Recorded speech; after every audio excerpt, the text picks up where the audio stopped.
그럼 오늘 제가 말씀드리고자 하는 핵심, 치과에서 왜 라미네이트를 하지 말라고 하는가에 대한 진짜 이유를 한번 설명드려 보겠습니다. 제가 환자분들을 보면서 라미네이트를 하고 싶어 하지만 제가 말리는 경우가 크게 두 가지 정도 있습니다. 첫 번째는 이 환자의 경우에 있어서는 라미네이트 치료보다는 치아 배열을 바꾸는 교정 치료가 훨씬 더 좋은 결과를 만들 수 있는 상황일 때입니다.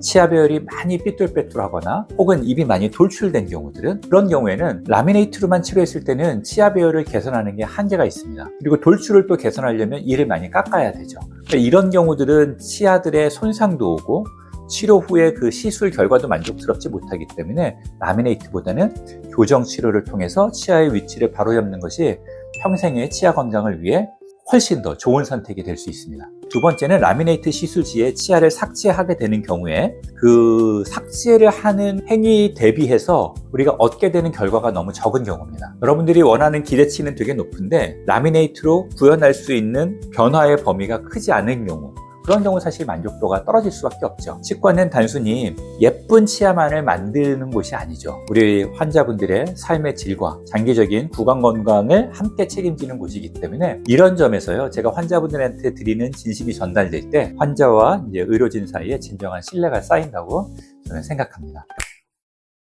오늘 제가 드릴 이야기는요, 단순히 라미네이트를 하느냐 마느냐의 문제가 아니고요, 여러분 스스로가 본인의 소중한 치아를 위해 어떤 기준으로 라미네이트 치료를 바라봐야 하는지 그 안목을 길러드리는 것이 오늘 이 영상의 목표입니다. 자, 본격적인 이야기를 드리기에 앞서서요, 우리가 가장 두려워하는 부분부터 한번 솔직하게 짚고 넘어가면 좋겠어요. 보통 라미네이트하고 떠올렸을 때 부정적인 인식을 들게끔 하는 5개의 키워드가 있습니다. 하나씩 살펴보면요, 이를 많이 깎는다는 거고요, 나중에 후회한다, 부자연스럽다, 라미네이트는 수명이 짧다, 그리고 한번 치료받으면 계속 그 라미네이트의 굴레에 갇혀서 라미네이트를 계속 교체해야 된다, 이런 이야기들입니다.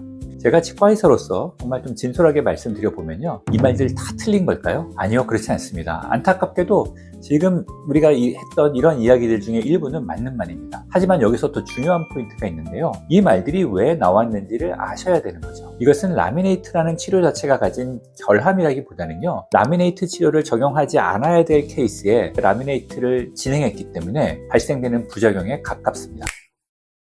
부터 제가 라미네이트 관련된 내용들을 한 3가지 범주로 나누어서 한번 자세하게 설명해 드려보도록 할게요. 첫 번째는 아주 완전히 잘못 알려진 정보인데요, 바로 라미네이트는 무조건 치아를 많이 깎아야 한다라는 고정관념이죠. 예전에는요, 한 15년, 20년 전에만 해더라도요, 기술적 한계가 있었기 때문에 라미네이트를 제작할 때 어느 정도 삭제를 해야지, 치아를 깎아야지만 그 보철물들이 들어갈 수 있는 공간이 나왔습니다. 하지만 지금은 다르죠.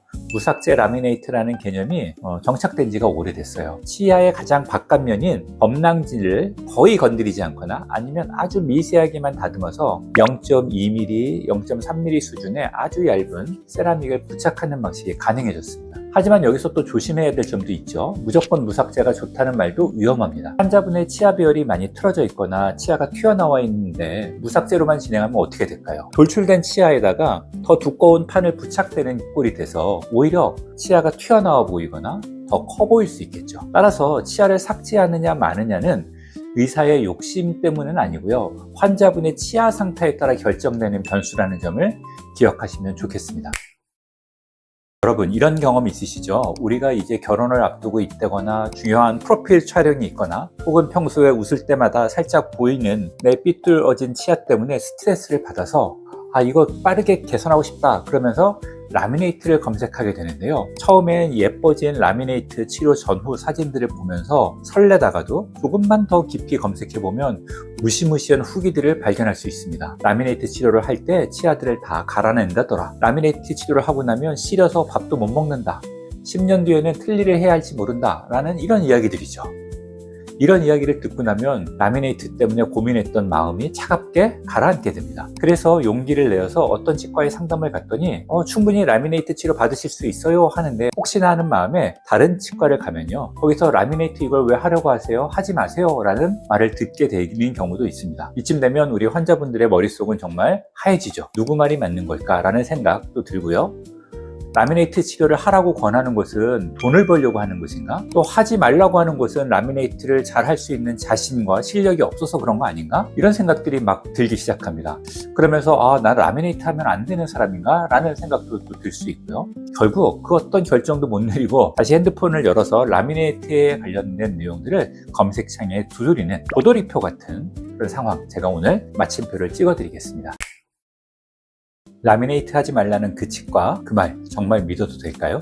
반갑습니다. 웃는 치과의사 우원장입니다. 지금 이 질문 아마 라미네이트를 고민하며 유튜브나 블로그를 한 번이라도 검색해 보신 분들이라면 마음 한구석에 늘 품고 있던 의문일 텐데요. 어떤 치과 원장님들은 지금 바로 라미네이트 치료 가능하다라고 하고요. 또 어떤 원장님들은 절대 라미네이트 하지 마세요. 나중에 후회할 수 있어요. 라고 하면서 강하게 말씀하시죠. 결론부터 말씀드리면 그 치과가 왜 라미네이트 치료 하지 말라고 하는지 그 이면에 숨겨진 진짜 이유를 파악하는 것이 중요합니다. 오늘은 여러분이 그동안 가졌던 라미네이트에 대한 여러 가지 불안함, 그리고 또 라미네이트에 관련된 수많은 정보의 홍수 속에서 느꼈던 혼란을 완전히 정리해드리는 시간을 가져보려고 합니다. 그렇다면 이제 이 영상을 보시는 여러분들께서는 스스로한테 한번 질문을 던져보시면 좋겠어요. 나는 라미네이트 치료가 맞는 사람일까? 라미네이트를 긍정적으로 고려해 볼 수 있는 분들도 꽤 많습니다. 그런 경우들을 빠르게 말씀드려보자면 치아의 크기가 유난히 작거나 치아 사이가 벌어져서 치아 사이사이 공간이 보여서 신경 쓰이는 분들, 혹은 치아 끝이 미세하게 깨지거나 불규칙한 형태를 가지고 있는 분들, 또는 치아가 되게 어둡고 변색이 심해서 웃을 때 자신이 없는 분들, 이런 분들은 교정치료를 한다 그래서 치아의 형태나 색상이 바뀌는 게 아니기 때문에 이런 경우에는 라미네이트 치료가 미소의 밸런스를 잡고 본인의 자신감을 회복하도록 돕는데 아주 큰 도움이 될 수 있다고 생각합니다. 반면 아주 신중하게 생각하셔야 되는 분들도 계신데요. 앞서서 말씀드린 것처럼 심한 돌출립을 너무 드라마틱하게 넣고 싶은 분, 아니면 비대칭이 있다거나 혹은 전체적 교합이 이미 무너져 있는 분들, 아니면 잇몸 질환이 점점 심해서 치아를 받치고 있는 잇몸뼈의 지지 기반이 약하신 분들, 이런 분들은 라미네이트 치료를 먼저 권해드리고 싶지는 않습니다. 결국 라미네이트는요, 좋은 치료냐 나쁜 치료냐의 흑백 논리로 판정할 수 있는 문제는 아니겠죠. 이게 나에게 맞는 치료냐 아니냐, 이런 부분을 한번 살펴보는 게 더 중요하다고 생각합니다. 이제는 세 번째 이야기인데요. 바로 라미네이트 치료를 받으면 나중에 후회한다 라는 이야기입니다. 이 후회라는 거는 사실 감정의 영역이고요. 이거는 환자분의 케이스에 따라 정말 아주 전혀 다른 결과를 나타나게 됩니다. 저는 제가 진료실에서 이 말을 들을 때마다 정말 가슴이 아파요. 저한테 상담받으러 오셨던 분들이 예전에 라미네이트를 한 걸 후회하신다는 이야기들을 하실 때가 있는데요. 그렇게 후회하시는 이유가 도대체 왜 그럴까? 그러면 그 환자분들의 라미네이트 시술되어 있는 상태들을 보면 이건 사실은 라미네이트 치료 자체의 실패라기보다는 라미네이트를 하지 않아도 되는데 라미네이트를 선택했기 때문에 나타나는 결과인 경우들이 정말 많더라고요. 예를 들어 보겠습니다. 이 환자분은 돌출된 입을 가지고 있는데요. 이 돌출된 입을 해결하기 위해서 빠르게 이 문제를 해결하려고 라미네이트를 선택한 분이 있었습니다. 사실 돌출입은요, 위아래 턱뼈가 나왔거나 아니면 치아 구조물들이 전방에 위치됐을 때 나타나는 문제잖아요. 그러면 이런 경우에는 당연히 라미네이트보다는 치아 교정을 먼저 해야지 이 돌출을 개선할 수 있는 겁니다. 근데 당장 예쁘고 빠르게 가절해주고 싶은 마음에 튀어나온 치아에다가 라미네이트를 붙인다 그래서 돌출입이 개선될까요? 난 라미네이트 치료를 한 게 후회돼 라고 얘기하시는 거는 라미네이트 자체의 단점으로 인한 후회라기보다는 케이스 셀렉션을 잘못했다는 거죠. 환자분이 원하는 치료의 목적과 그 치료 목적을 달성할 수 있는 수단이 맞지 않았을 때 나타나는, 저는 괴리라고 생각을 합니다. 그런데 사실 이런 부분은요, 상담 과정에서 자세하게 깊이 설명해 주는 곳이 많지 않습니다. 왜냐면요, 이렇게 설명이 길어지면 상담이 또 내용이 복잡해지고 환자분들은 선택하기가 어렵죠. 나는 라미네이트 치료를 고민하면서 갔는데 당신은 입이 튀어나왔으니까 교정 치료를 해?